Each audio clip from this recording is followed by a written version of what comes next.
అలసిన వానికి ఊరడించు మాటలు. సహోదరుడు భక్త సింగ్ గారి పరిచర్య నుండి సేకరించిన అనుదిన ధ్యానములు.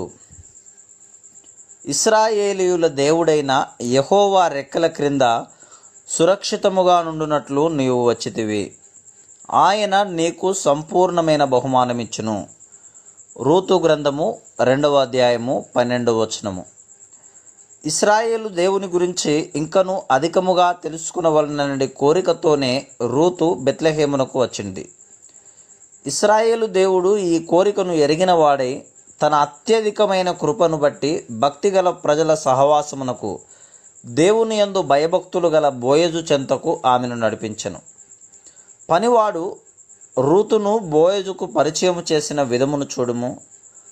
ఈమె మోయాబు దేశము నుండి నయోమితో కూడా తిరిగి వచ్చిన మోయాబీయురాలైన యవ్వనురాలు.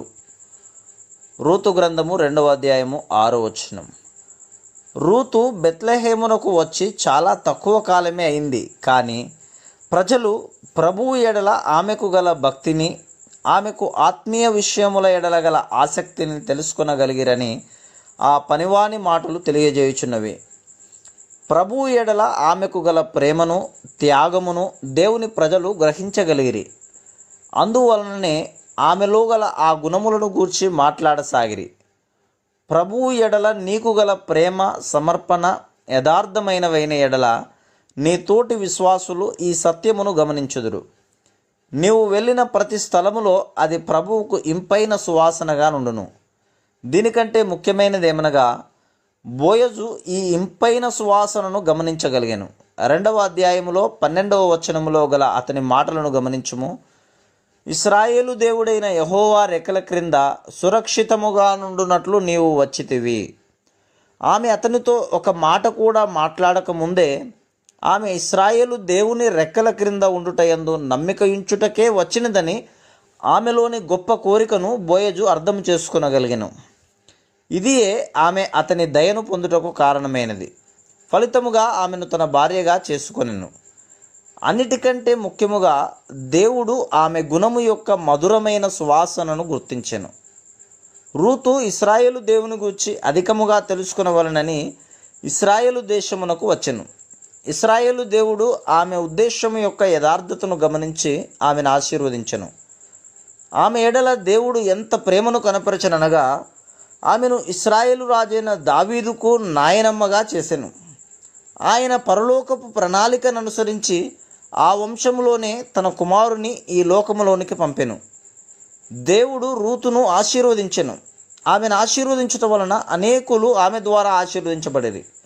ఆమె తన జీవితము ద్వారా మీరు నన్ను వెదకిన ఎడల, పూర్ణ మనస్సుతో నన్ను గూర్చి విచారణ చేయునెడల మీరు నన్ను కనుగొందురు అని ఇర్మియా గ్రంథము 29వ అధ్యాయము 13వ వచనములోనున్న సత్యమును రుజువుపరిచింది. దేవుని గూర్చి అధికముగా తెలుసుకొనవలనని నిజమైన కోరిక మనకున్న ఎడల, దేవుని వాక్యము కొరకు ఆకలి ఉన్న ఎడల, దేవుడు మన కోరికను తీర్చుటకు సంపూర్ణమైన ఏర్పాటు చేసి మన ద్వారా అనేకులను ఆశీర్వదించును. రూతు గ్రంథము కరువుతో ఆరంభమై విజయోత్సాహముతో, సంతోషముతో ముగిసెను. నీ జీవితము నిస్సారమై ఫలవంతముగా లేని ఎడల ఈ కరువుకు గల కారణమును తెలుసుకొనుటకు నిన్ను నీవే పరీక్షించుకొనుము.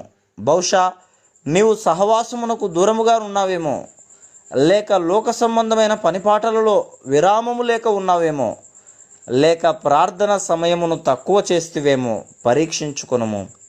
నీ జీవితములో నీవు కలిగి ఉన్న ఫలించని స్థితికి కారణం ఏదైనను నీవు అదే స్థితిలో కొనసాగనవసరం లేదు.